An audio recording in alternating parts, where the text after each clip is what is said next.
Karibu sana to the conversation. Thank you so much. You'll tell us about Nivisha Foundation shortly. You are also a counseling psychologist, a mental health expert. You're here because we want to talk about something that is really major, but is not seen. But it happens a lot. Yeah. And this is postpartum depression and postpartum psychosis. Amisa, what is Nivisha Foundation? So Nivisha Foundation is, what can I say? It's a Swahili word, Nivishe. We are clothing you, but we are not giving you clothes. We are clothing you mentally, emotionally, psychologically, and spiritually.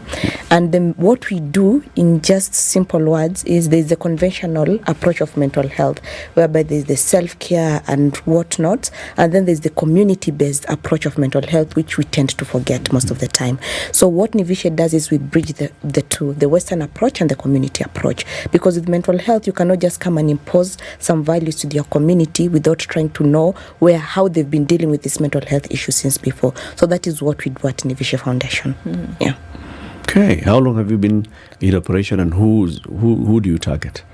So we've been in operation since 2019 officially, and we are women-led, youth-led organization, and we target everybody is affected by mental health. But our first target audience are women and girls, and then second target audience is the rest of everybody who needs mental health interventions and innovations. And we actually work through 4 pillars. So the first one is advocacy, talk about mental health, contextualize. So the main thing about advocacy is more of contextualizing mental health concept. So when I'm talking about depression, I don't give you an example of a Western country or what country. Find a Kenyan example to associate with it. And then when it comes to interventions, we have like counseling services.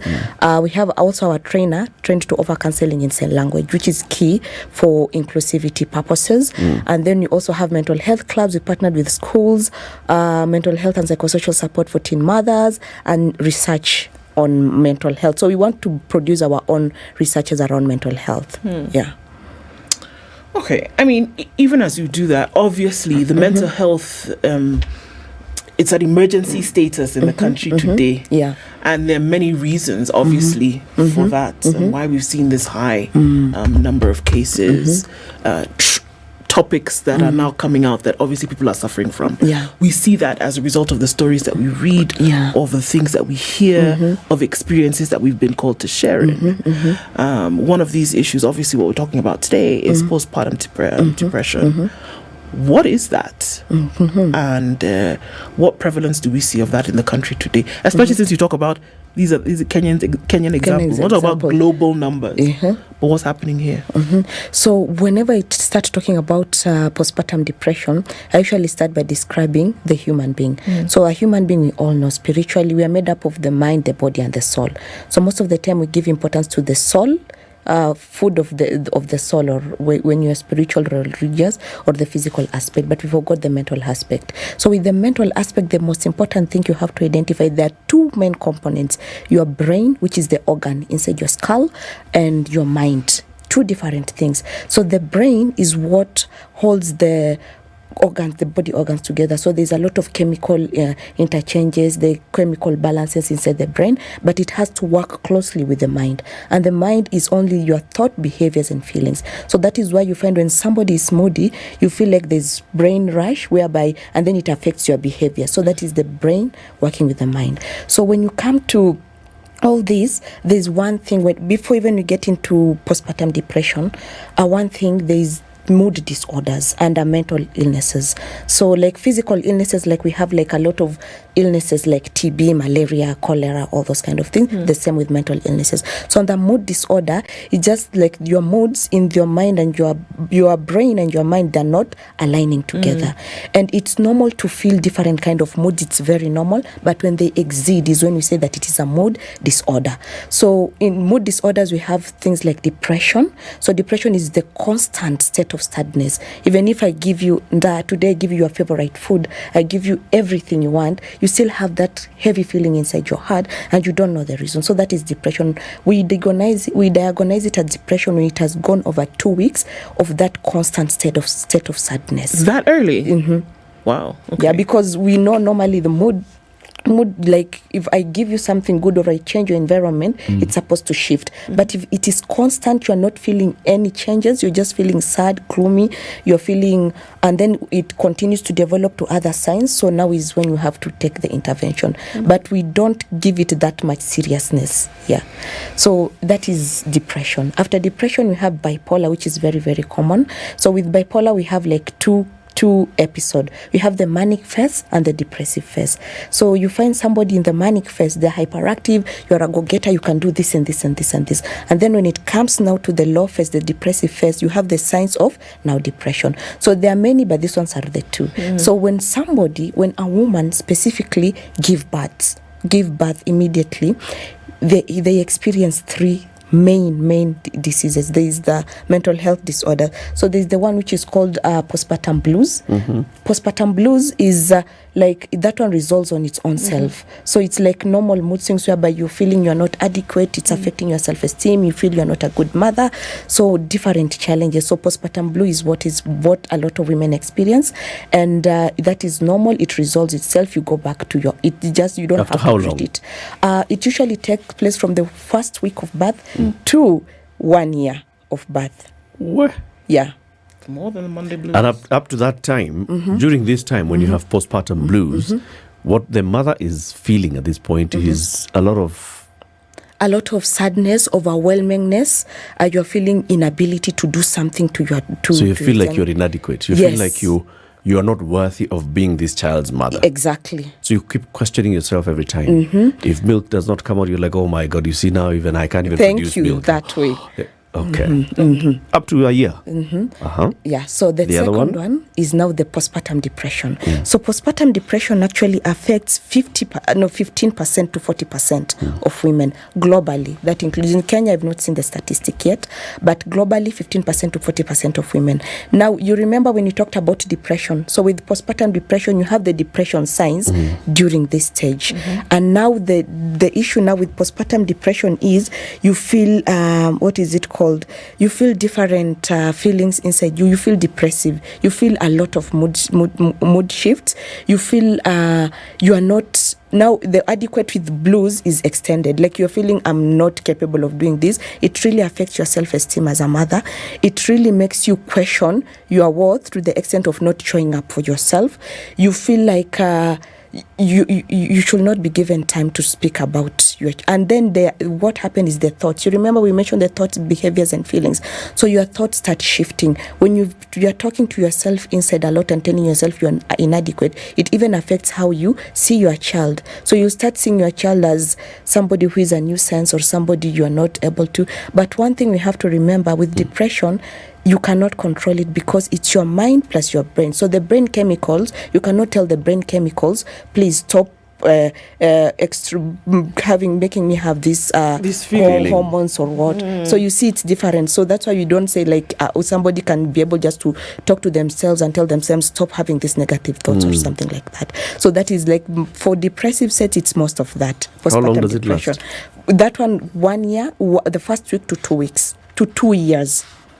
Up to 2 years. Up to 2 years, yeah. Okay. Third one. So, and now the third one. Also, one thing about postpartum depression is how do we get it? Like, not every woman gets it, right? Yeah. So, if you're a woman, you're a mother, you've given birth, and you've had pre-existing causes of what is it called? Depression, you have high likely chances of developing postpartum depression. If you don't have a good support system, that's one of the reasons you'll have depression. If your baby has problems, like every day maybe they're a sick baby most of the time, you'll probably have the chance to develop the postpartum depression. If you have difficulty in breastfeeding, like you mentioned, and also financial difficulty. So all the reasons that a normal person will have depression, now it comes double to the mother because they're taking care of themselves and the child at the same time. Okay. I know that, okay, so there's two things happening here. Those thoughts, feelings that are happening around the time that could lead to the depression on its own. There's also this life-moving incident that has happened in the name of childbirth. Yes. Right? So you've been growing another human being for the last however long. And the is also a hormonal process. Yes. There's the introduction of new hormones, there's the release of others, as all of this is happening. So are we looking at a combination of all of this that brings about this situation in this woman? Yeah. And, the things that people will say to you, you should be happy. You've just had a baby, or, you've brought another life, you've done it, etc., etc. Can you control it? No, because you remember we mentioned the brain, and you've really explained it very well.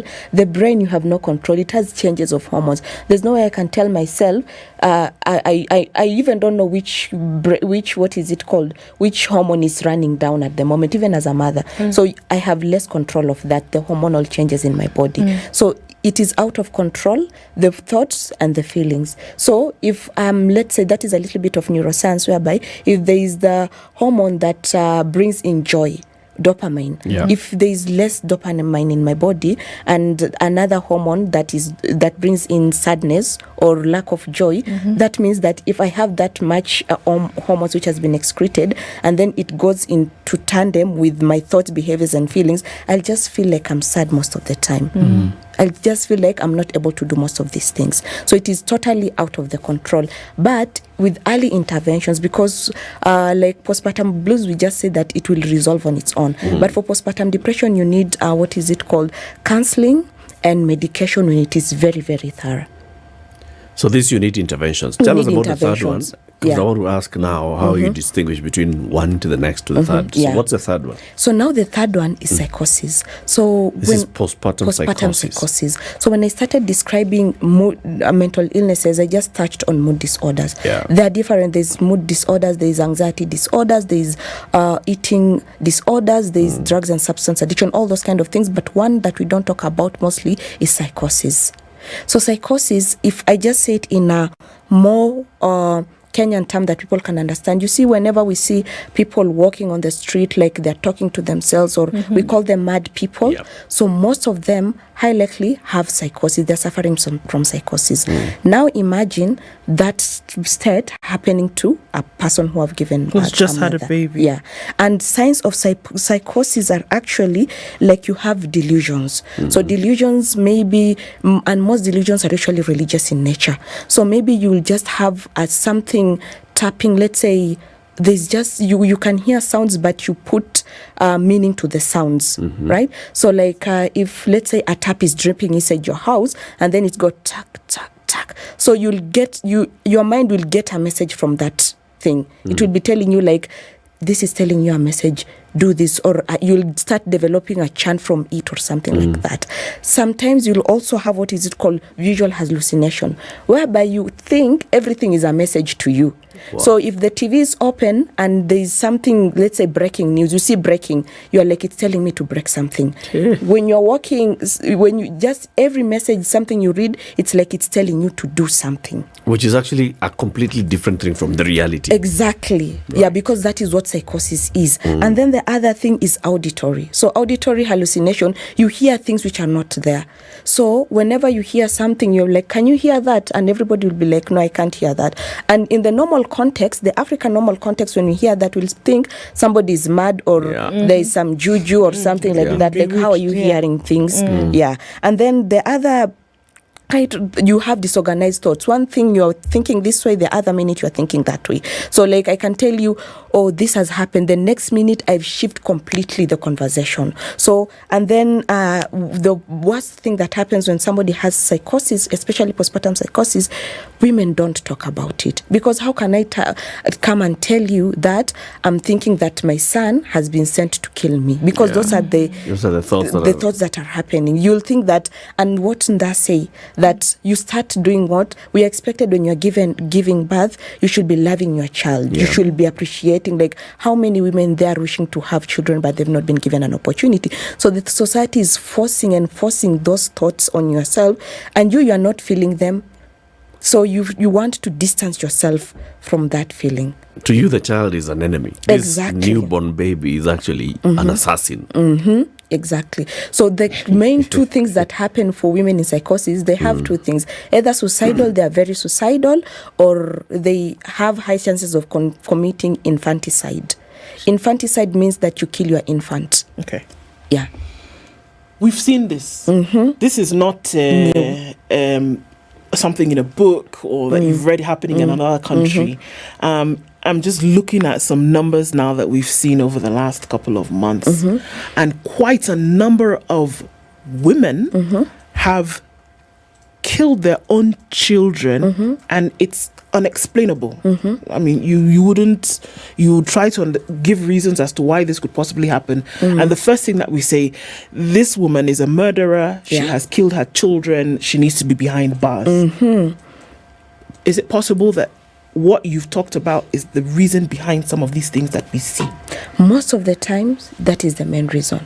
But now what makes it harder is that there's the overall stigma around mental health. Now imagine the stigma to postpartum mental health, because as a mother you're expected to be a perfect being, you're expected to love your child. Children look up to their mothers. They don't find fault into their mothers. So how do I not like my child? Even you feel guilt because everybody expecting you are beating yourself up, you're thinking I'll never be a good mother because everybody is loving their child. Why am I not loving my child? And not knowing that it is completely out of your control. I've known of instances whereby for family who are of sensitive and mental health aware, they can be able to pick that, and then they take care of the child during the first month and seclude the parents. But majority of the time we don't have that kind of support to people who are giving, to mothers specifically. Amisa, how do you distinguish between these three? Okay, psychosis is physical. You can see. I mean, a lot of it will be, it'll come out physically. But these others too, the postpartum blues and the depression. How do you tell that this is what on the first or second week, this is just postpartum blues, give it time and you go, or this is a serious one, we need intervention? Like depression, like normal depression, if I see if somebody has depression, let's say you have depression, I cannot be able to say you have depression until you speak up and tell me these are the signs, this is what I'm feeling. I'm not feeling okay. I'm feeling like I'm not, like you start describing, that is when I can be able to tell. Like even I, as a counseling psychologist and a mental health practitioner, if you come just to me and tell me, I cannot be able to diagnose you just by looking at you, but I can be able, once you tell me these are the signs and symptoms, I can be able to say, okay, let's do a test just to confirm if this is it, and then let's continue. But because we lack awareness and because there's so much stigma around mental health, we don't even get to the chance of speaking out and saying, I'm feeling this way. Is it possible to then, and this is just looking at a question that's coming now, is it possible to actually hate your own child? You loathe them, especially when you have postpartum psychosis. You see them as your enemy. Like, why would we say that people who are in postpartum psychosis, most of them highlight chances they tend to commit infanticide. How will you start harming or hurting your own child if you don't see that child is an enemy to you? So you just see that this is meant to ruin my life. And remember, you have like signs, things telling you what to do. So you have the hallucinations and the delusions and all these kind of things. And then it all comes together to you. So why would it happen to some women and then not others? Because if we're saying there's no woman who doesn't go through childbirth in the absence of hormonal introductions and reductions and increase. No, but every woman who goes through pregnancy and childbirth will go through this hormonal change. It's not possible without it. So what happens so that it affects some and does not affect others? So what happens is if you have pre-existing conditions, let's say if you had pre-existing depression before giving birth, that means that you will develop, high likely chances that you will develop postpartum depression. The same with psychosis. Even if it is not in your family, if you never experienced it, but it is genetic. Maybe somebody in your family, your great-grandmother or somebody in your family experienced postpartum psychosis, you may have it because of genetics. So that is one. The other one is the environment in which you raise your child in. So most of the time, we know how Nairobi is specifically. Like, there's a lot of movement. We don't live sometimes in clean environment. Like, you will go to work until, let's say, the 8th month or the 9th month, or when you'll decide to give birth. So those external conditions have high likely chances of affecting how your baby will and your hormonal balance with how it is, with how the hormonal balance in your body. So that one, and also the social environment. So do you have people to support you? If you don't have a strong support system who understands you, you'll start having all this you'll likely have chances of developing this kind of thoughts. Because imagine you've given birth, let's say, to your child all alone. There's nobody to support you. Maybe you're expected to provide for it. You don't know you're a new mother. All these kind of things that you're supposed to go through, now you'll start translating it differently.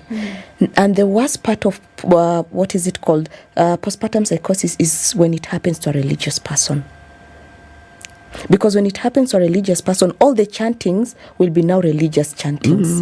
Right? So you'll be like, God is sending me a message to do this. God is sending me a message to do this. God is sending me a message to do this. And you end up hurting yourself or harming yourself because of the messages that you receive. Wow. Okay. It's an interesting conversation that we're having. We've now also joined in with KTN News, who are joining us. Amisa Rashid Ahmed is a counseling psychologist. She's a mental health expert and founder and executive director of Nivisha Foundation, which has been working since 2019 to promote basically mental well-being and welfare of people in the community, focusing on young girls and women. Yeah. Right? And we're talking about postpartum depression and postpartum psychosis and understanding what it is that new mothers go through. And it doesn't have to be that you're getting this with your first child. You can be getting this with your third born. First baby was okay, second was okay, third, this happens. And you're not able to tell the trigger beforehand. Yes, you're not able to tell the trigger, but especially if it happens after, let's say, your second, after it's happened maybe to your second child or your third child, you can know that the main causes of the reason is the external environment or the social environment. So it is not genetic most of the time. Have you seen an increase in these cases of postpartum depression, psychosis, or postpartum blues in the last couple of years?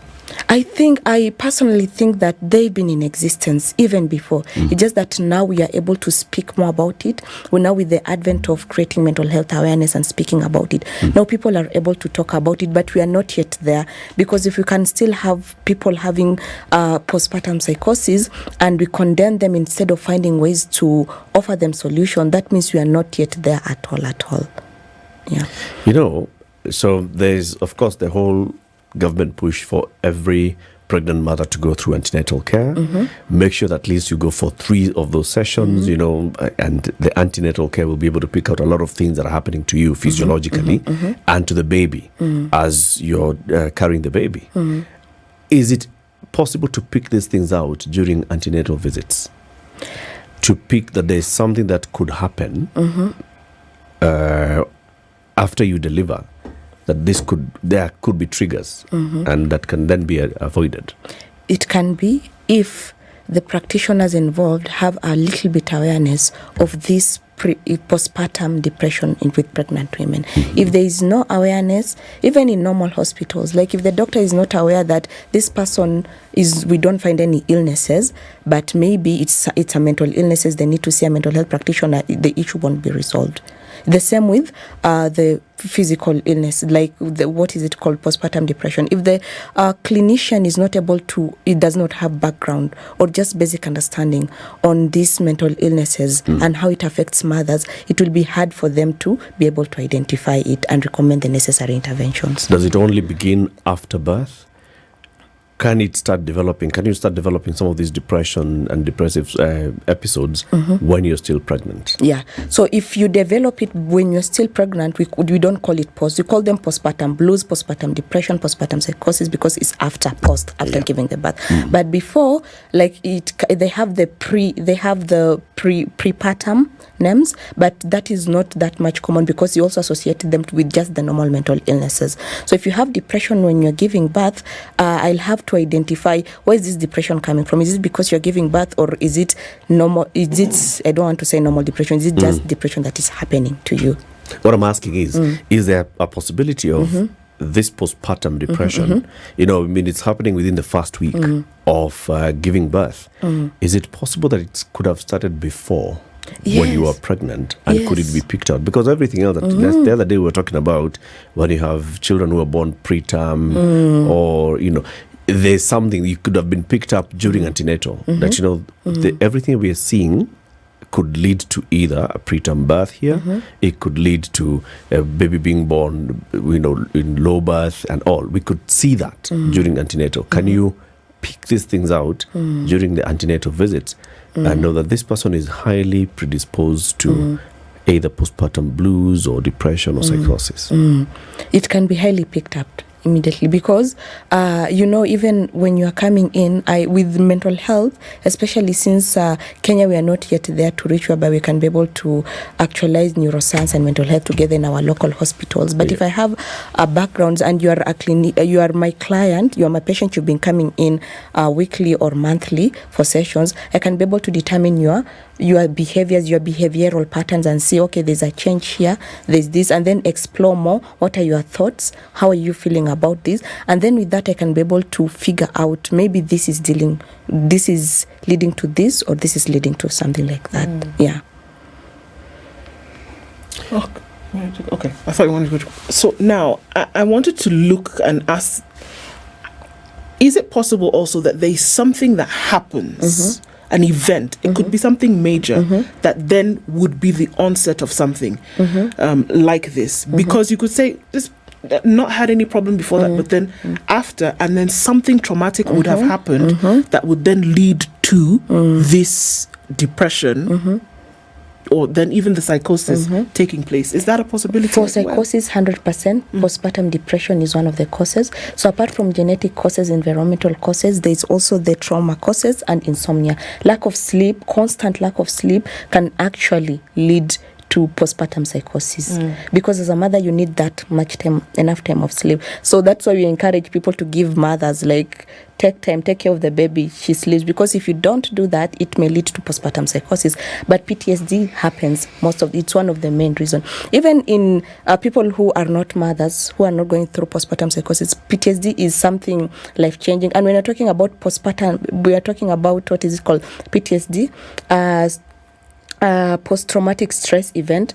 Any stressor in your life, and stressors can be different. Something may have stressed me is not stressing to you. Something may be stressing for you, and for me be like, that is stressing you, and it is life-changing. Yeah. So it goes back to you as a person.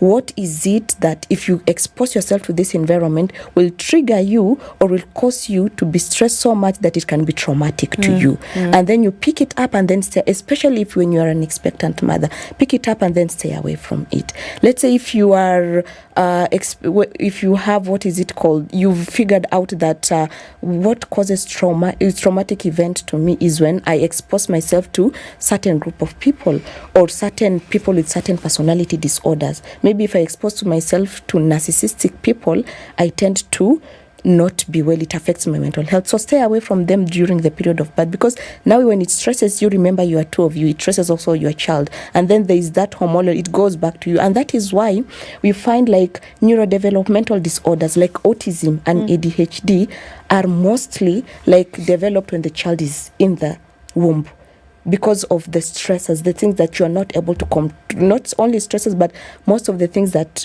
especially when the child was in the womb. How are you taking yourself care as a mother? Are you going to industrial area whereby you can take in fumes, because the fumes that you take in will directly affect your baby, and then you find that when your baby is coming out, maybe they have some dysformation or whatnot. It's just how you're taking care of your child, which is very important, and sometimes we tend to forget about it. Yeah. There are some parts where these conversations are not had. Yeah. Okay? So we're saying that it doesn't mean that if you are in an urban center is where it is possible then for you to have this conversation about what could essentially be depressing you. We are saying that the prerequisite is, as it were, for this is to be a woman who will have a child. It doesn't mean that where you live in the country stops. So the question is, how are these women being taken care of who are not having a conversation about mental health? The conversation that is being had is survival on a daily basis. So if you're going to couple that with a possible psychological issue, how are we dealing with these? How are we dealing with these problems? When somebody's talking about what they will eat on a daily basis, and then the relatives around you will say, "This one has gone mad," or "This one has been bewitched," and it is a problem that needs some kind of psychological intervention. How is that being handled on a national basis? On a national basis, I can say that I think a lot of initiatives have come up trying to look into maternal mental health and all these kind of things, which the postpartum depression are into. But what I know from the outreaches we do, because one of the advocacy things we do at Nivisha is that we go to community outreaches. And when we go to your community, one thing we try to avoid doing is trying to impose what we know. We find a community person who understands examples in your community, who can be able to communicate in your community language. That's why for us it's community-based mental health intervention, to educate or bring a group of women together so that we share about these experiences. But now what I'm thinking is the more we have advocacy, is the more maybe we can start pushing for policy changes, is more maybe we can start holding our leaders accountable to, like, okay, this hospital need a mental health, a maternal mental health unit whereby a woman going through this can be able to access this. But we are not yet there as a country. Sure. What happens though? I mean, and then what are the interventions that are being made between this community having this conversation and, you know, agencies like the police, whereby if infanticide takes place, the first reaction is to arrest this mother and put her behind bars. Yes. Are there conversations that are being had to say, look, this is actually what is happening, and how can we actually deal with this? I don't know of any conversations that is being had, and that is why even appreciating like you guys having such a conversation, because it's a heavy conversation. Nobody wants to start the early morning and start talking about postpartum depression and postpartum psychosis. So using these avenues, maybe if we educate somebody, maybe somebody can just listen, a policymaker or a decision maker outside there can be able to pick out. But at the moment, I don't know of any, because most of the cases that we've had, have we had like any intervention of somebody saying, okay, now the police came and then they're trying to do this test, and then maybe they'll give them mental health intervention or whatnot. Most of the time these cases end up when people are there under custody and they're awaiting trial. These mothers who have tried or who have committed infanticide. Yeah. Okay, Amisa, as a founder of Nivisha Foundation, you've been working in the community. Have you engaged with the local leadership? Yeah. And for example, in which areas does Nivisha Foundation operate in? So one thing for our advocacy, we engage with all areas. So we do like what you ask about community health workers. We try as much as we can to educate them, like train community health workers on mental health, because they're in touch with the community. They can be able to refer these people to our centers for the counseling services or whatever intervention that they need. And then the main people that we like interacting with are religious leaders, because we realize that if religious leaders in Kenya, all religions are very much influential. And if you really want to change people's thoughts or attitudes toward accepting mental health, those are the right people to talk to. So if you educate them, share with them about mental health, we hope that with that they can share it with their masses to avoid the things that have been happening of late. Like we've had issues of cultism and whatnot. That shows that how much religious leaders are influential. So if they're educated and they can tell you, if you have this issue, you are not going to pray for you or try exorcism on you, so that, and yet you're a mother going through psychosis, they'll try, okay, we'll pray for you, maybe, and then you can go and seek mental health support in whichever institution you're in. But that guidance, so that, because we know a lot of religious leaders will just opt to, let's pray for you, let's do this for you, or spiritual leaders or traditional leaders, take this and this medication and that's it. So how can we engage them into this conversation so that they can start talking to their masses, because we don't have that capacity to talk, to influence some religious people. In which areas does Nivisha work? Which parts of the country? We work in, our headquarters is in Kibra. And but we work with a lot of all informal settlements in Nairobi and specific counties, like we work in Mombasa, Kwale, Garissa, Kisumu and Nakuru. So we are hoping to go into like more to create this awareness and this conversation. But so far this is how the places you work with. So apart from religious leaders, do you also engage with government administration officials? For example, does the local chief know about the work that Nivisha is doing? Is a local chief sensitized on these issues of mental health? Because just like Ndu was saying, we see cases of, let's say, infanticide or this kind of violence, and the first thing that the authorities will do is, if the person is taken to the chief will arrest, the chief will hand over to the police will take, the police will take you to court immediately. So for you to make sure that then the chief is aware, that the local OCPD or OCS is aware that this could be a case of a mental health issue, you need to have sensitized them. Yeah. Have you reached out to them? We have reached out, we've worked with them, and especially in Kibra, that one I can say we've had several discussions. But one thing we've also gotten with my team whenever we are having this discussion, if let's say you've been brought up believing this way, there's no like believing prayers work or believing this, there's no way Amisa will just come and have this conversation with you and then expect you immediately to change. There's the process of unlearning, questioning yourself, relearning, learning new things. So it does not happen immediately, but these issues are immediate that need immediate intervention. So that is where the gap is. Yes, we may do the intervention, but for even me, somebody, maybe I'm a chief who is 50 years old, 40 years old. Yeah. The most I can do is I can refer some cases to Nivisha, and then in Nivisha huko atawaongelesha. But after that, you as a chief, do you like know the nitty-gritty? Are you able to change your perspective and mind on top of this? So that is also that goes back to the personal person. Because I can just share with you the knowledge, but the change of attitude and belief system will come from you. So it'll take a lot. Yeah. So what is it that you encounter when you're working in the community? What are these main beliefs? What is it? Is it you said spiritual, yes. Is it spiritual of knowing that this could be God's will, that you feel this way? Or is it spiritual of feeling that this has been, Satan and evil spirits have then infiltrated? So is it looking at it from a blessing point, or is it a spiritual attack? It is a spiritual attack. Most of the time it is a spiritual attack. You see those people who you have even spiritual enemies, like God, like don't allow my enemy to, like all those kind of things. So it is usually spiritual. Maybe you are depressed, you need psychosocial intervention, but I'm not going to give you psychosocial intervention because we need to pray so that our enemies should stop attacking us and God should make us win against them. You see such kind of things. So coming from being a Muslim perspective, whenever you are saying, but I'm glad nowadays we've had so much of this conversation with imams to the extent that they are also holding these conversations among themselves. Because before, even now in some places, you'll find that if I'm not able to, maybe I say that I'm having depression or I'm having suicidal thought, I'll be told how my iman is very low and how it is shaitan and how I'm supposed to take wudu immediately, pray to God to remove these bad thoughts. And we are not at all disputing the fact that you can be religious or spiritual, but can we have in mental intervention and spiritual intervention at the same time, so that as much as you're going to pray, but at the same time you're going to seek on mental health support at the end of the day. I want to go to the thing is that, unfortunately, the truth of the matter is that the majority of the cases of this depression, of this psychosis, are unhandled. Most people will sweep it under the carpet, shove it into the corner.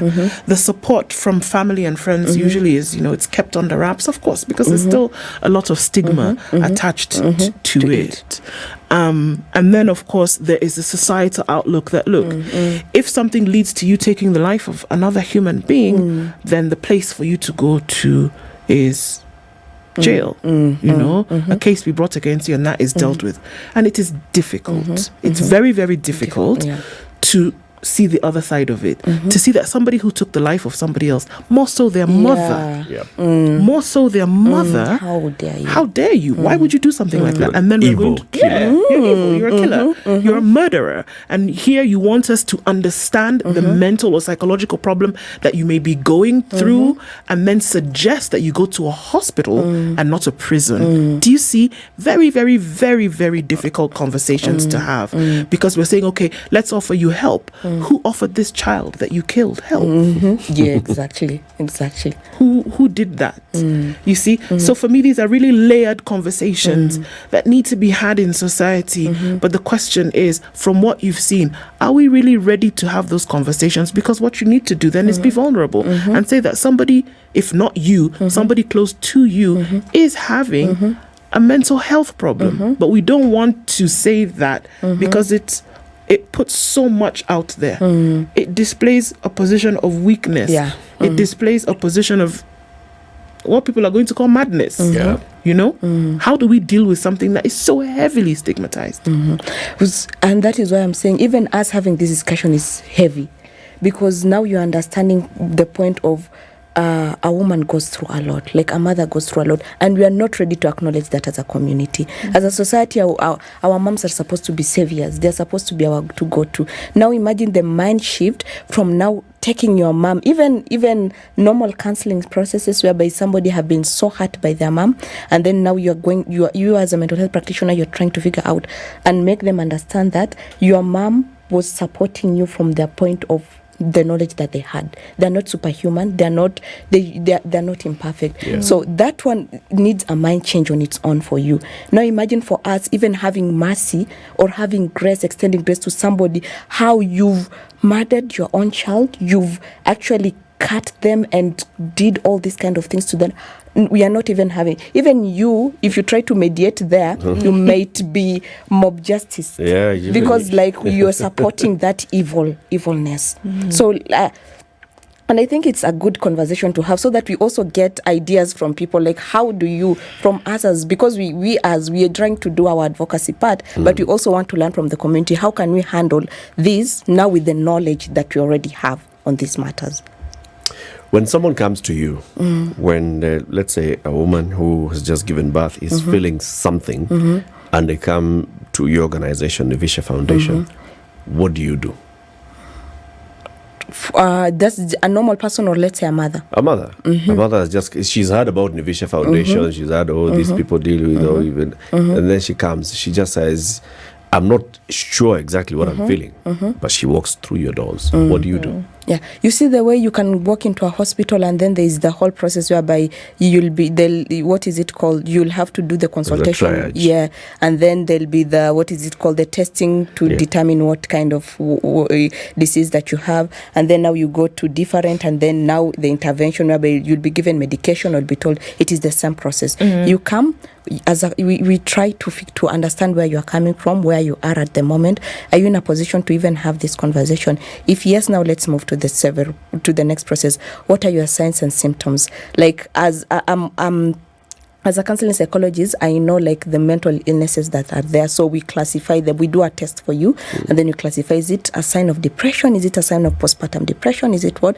And then after that, what is the possible treatment that you can be able to be supported with? Sometimes even for some mothers, especially who are going through postpartum blues, just having a group of women, joining a group to know that I was not alone, and it's normal to feel this way, and I'm not a bad mother, and it's okay, that's enough for them. For others, it will need, and then the other thing is, when you are dealing now with this postpartum depression, you'll have to unpack a lot of issues that, guess what, it came from your childhood, the mother's childhood. So most mental illnesses, unfortunately, stem from our childhood. So now you'll have to unpack all those issues again and again, but once that is done, at least you're in a better place.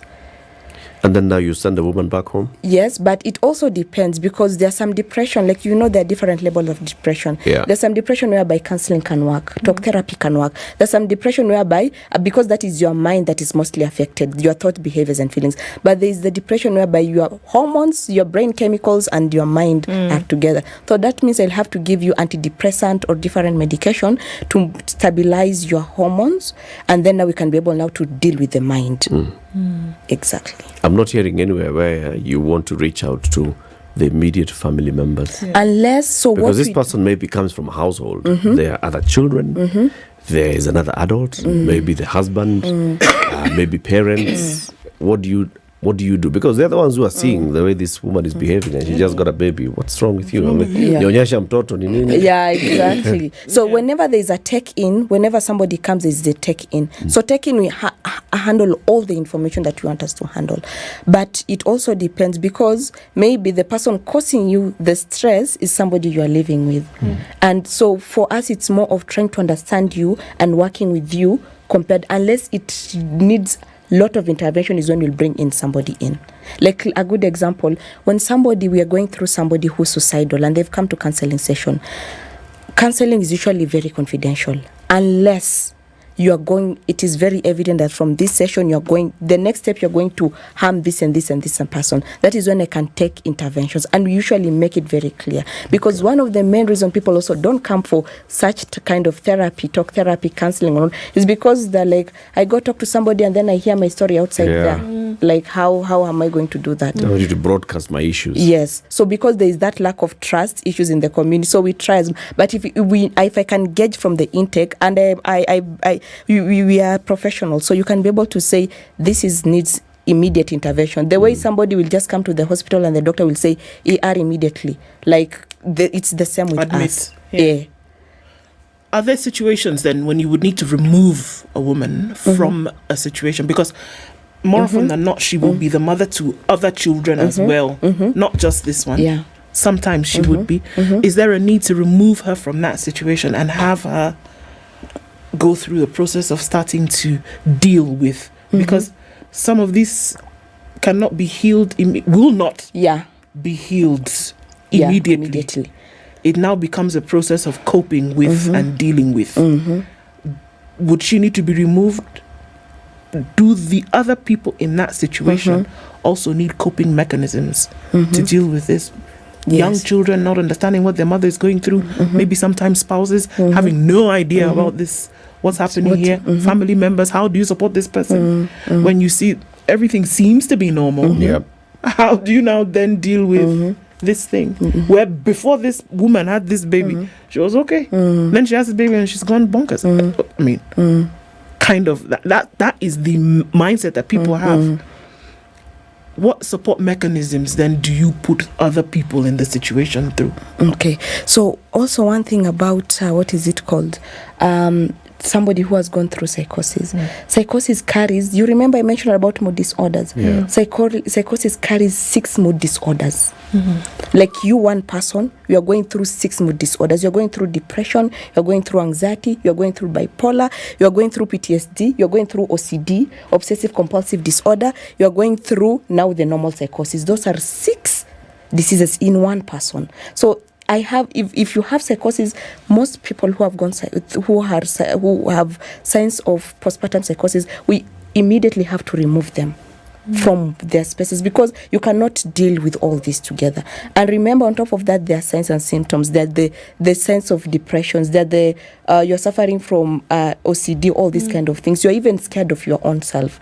You see, so you have to remove yourself from that condition. Start treating each of those one by one and see which is worse, which is not worse, how can I move from this to this, and then now it also goes back to the support system at home. Are these people open to, because you cannot be able to, like, as much as I want to have a family session, family therapy, and let's educate each other, psychoeducation and whatnot, I cannot change your mind at the end of the day. If you believe that this person has been bewitched by their family members because they did not want him to win in life or to have a son, I cannot change that. You can't deal with that. Yeah, but our first priority is the patient. How can we protect this mother from herself and from harming the baby? Yeah. Amisa, thank you very much for this conversation. Asante sana for joining us. We'll invite you again soon, because these are important conversations to keep having. Amisa Rashid Ahmed is the founder and executive director of Nivisha Foundation. She's also a counseling psychologist and a mental health expert. We've been talking about what we call postpartum disorders, and these are postpartum depression and postpartum psychosis.